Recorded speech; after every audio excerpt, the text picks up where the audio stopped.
Students, B.Ed second year paper 10th inclusive education समावेशी शिक्षा unit first progress in the study of child development अर्थात बाल विकास के अध्ययन की प्रगति। कल हमने इसके बारे में जाना था। आज हम लोग इसी का भाग 2 में जानेंगे कि 20वीं शताब्दी में क्या क्या कार्य हुए और उसके बारे में समझेंगे। हम लोग दोनों भाषाओं में जानेंगे। सबसे पहले हम अंग्रेजी भाषा में समझते हैं। इन view of the development of infant studies it would not be an irrigation to call the current century as the infant century. That is, the 20th century should be called the infant century instead of the pre-existing biographical system. More importance was given to the behavior of scientific, which provided of stopping the pace of study. The facts are as follows. अर्थात शिशु अध्ययन के विकास को देखते हुए वर्तमान शताब्दी को शिशु शताब्दी कहना अत्युक्ति न होगी। अर्थात ये कहा जा सकता है कि 20वीं शताब्दी को शिशु शताब्दी कहना चाहिए, क्योंकि इससे पूर्व में प्रचलित जीवनी प्रणाली के स्थान पर शिशुओं के साथ जो व्यवहार किया जाता था, उन व्यवहार के आधार पर अधिक महत्व प्रदान किया गया। 20वीं शताब्दी से पहले बालकों के संग अच्छा व्यवहार नहीं किया जाता था, लेकिन इस शताब्दी में शिशुओं के साथ बहुत अच्छा व्यवहार किया जाने लगा, उनको समझा जाने लगा, उनकी परिस्थिति को समझा जाने लगा। इसलिए इसको शिशु शताब्दी कहा जाता है। अध्ययन की गति को नवीनता प्रदान करने वाले तथ्य भिन्न भिन्न प्रकार से हैं, जिसको हम एक चार्ट के माध्यम से अच्छी तरीके से जानेंगे और फिर उसका विस्तार पूर्वक अध्ययन करेंगे। 20वीं शताब्दी में शिशु अध्ययन यानी कि बालकों के अध्ययन के बारे में उसको नवीनता प्रदान करने के लिए जो तथ्य दिए हुए हैं वो 5 प्रकार से उनको बांटा गया है। ये इस डायग्राम के द्वारा हम अच्छी तरीके से समझ सकते हैं।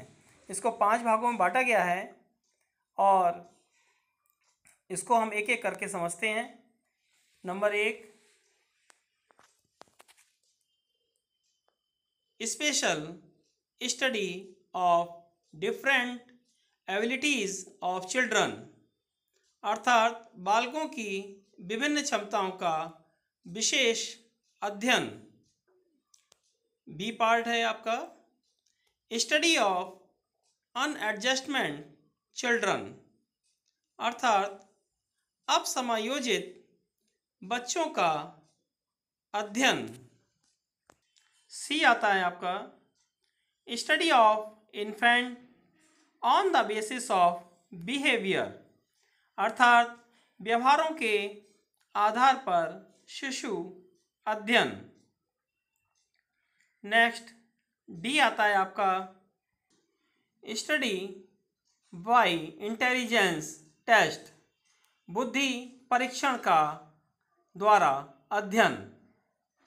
एंड लास्ट ई आता है आपका study of pre school children, अर्थात पूर्व विद्यालय बालक का अध्ययन। इस डायग्राम में बाल अध्ययन शिशु अध्ययन के बारे में जो नवीनता प्रदान करने वाले जो तथ्य हैं वो ये 5 प्रकार से हैं। अब एक एक करके हम इन सभी को जानेंगे दोनों भाषाओं में। Special study of different abilities of children, अर्थात बालकों की विभिन्न क्षमताओं का विशेष अध्ययन। Before the 20th century, infant study was based on his biography, knew the children's learning, their physical and emotional development, language, religious tendency, morality, sportsmanship, curiosity, and method of performance, and their sociality were made the subject of study, thus making them special with appropriate facts. The study method provided to be extremely useful, अर्थात अब समायोजित बालकों पर 19 जो आपके बालक थे उसमें बालकों की विभिन्न क्षमताओं का जो हमने विशेष अध्ययन किया वो 20वीं शताब्दी के पूर्व शिशु अध्ययन उनकी जीवनी पर आधारित था। अब बच्चों के ज्ञानार्जन और उनके शारीरिक विकास, उनका बालकों का भावात्मक विकास, बालकों की भाषा, बालकों की धार्मिक प्रवृत्ति, बालकों का चारित्रिक बल, बालकों का नैतिकता पूर्ण व्यवहार, बालकों के खेल कूद, बालकों का भाव प्रदर्शन की जिज्ञासा और जो विधियां हैं तथा उनकी सामाजिकता का अध्ययन का एक विषय बनाया गया और इन सभी को विषय बनाने के साथ साथ उन सभी पर विशेष रूप से ध्यान दिया गया।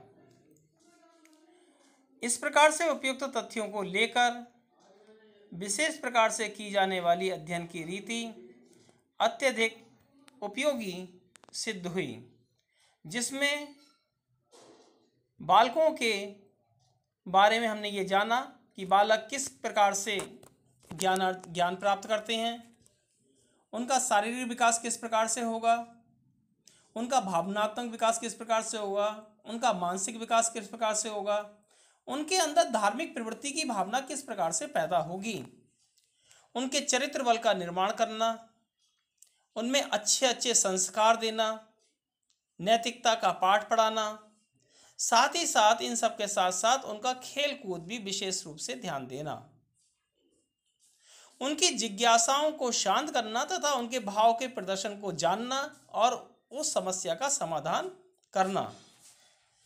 इसके साथ साथ सामाजिकता का विशेष रूप से बल दिया गया, उस पर ध्यान दिया गया, जिससे 20वीं शताब्दी में शिशु अध्ययन का उनके पूरे जीवन पर ही आधारित था।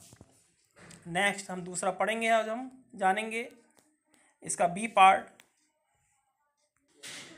स्टडी ऑफ अनएडजस्टेड चिल्ड्रन, अब समायोजित बच्चों का अध्ययन। Study of unadjusted children were given attention only in the 19th century. In this century, by dividing them into three categories, their special study was arranged, and based on the intelligence examination, the children with mental retardation formed a separate group.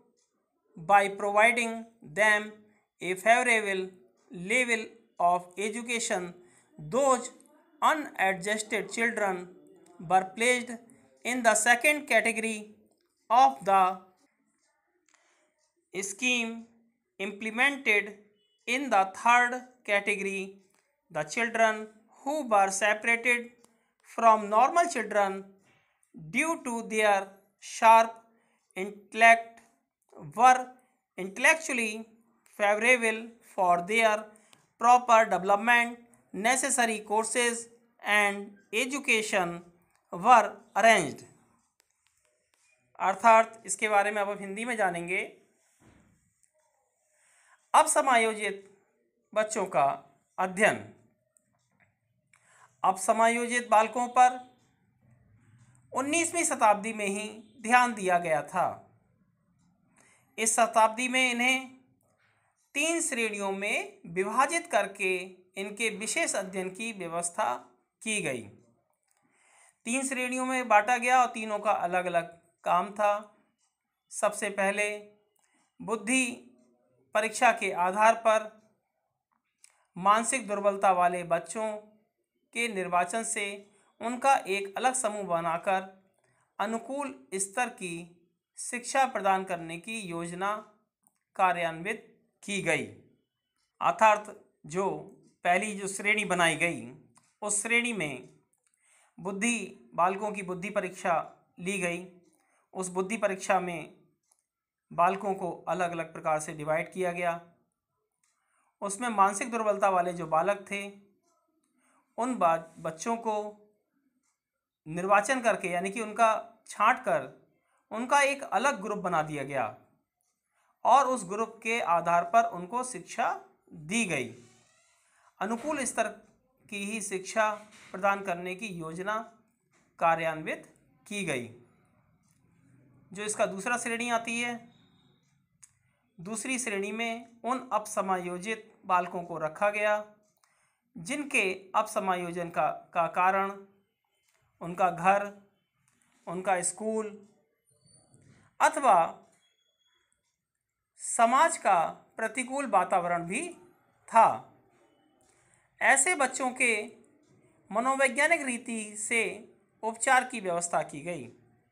अर्थात जो द्वितीय श्रेणी के जो बालक थे उन बालकों को उनके घर के बारे में, उनके विद्यालय के बारे में तथा समाज में उनका घर का वातावरण किस प्रकार का है और जो विद्यालय है उसमें उन बालकों का वातावरण क्या है, वो किस प्रकार से अपने आप को एडजस्टमेंट करते हैं, समाज में किस प्रकार से एडजस्टमेंट करते हैं, इस प्रकार से उनकी मनोवैज्ञानिक विधि के द्वारा उनको उपचार में लाया गया। जो तीसरी श्रेणी के जो बालक हैं जो अपनी तीव्र बुद्धि के कारण सामान्य बालकों से भिन्न हो गए थे, उनके समुचित विकास हेतु बौद्धिक स्तर के अनुकूल आवश्यक पाठ्यक्रम और शिक्षा की व्यवस्था की गई। इसमें आज हमने 2 बिंदुओं को जाना। कल हम इसी के शेष जो बिंदु 3 और रह गए हैं, सी पार्ट है आपका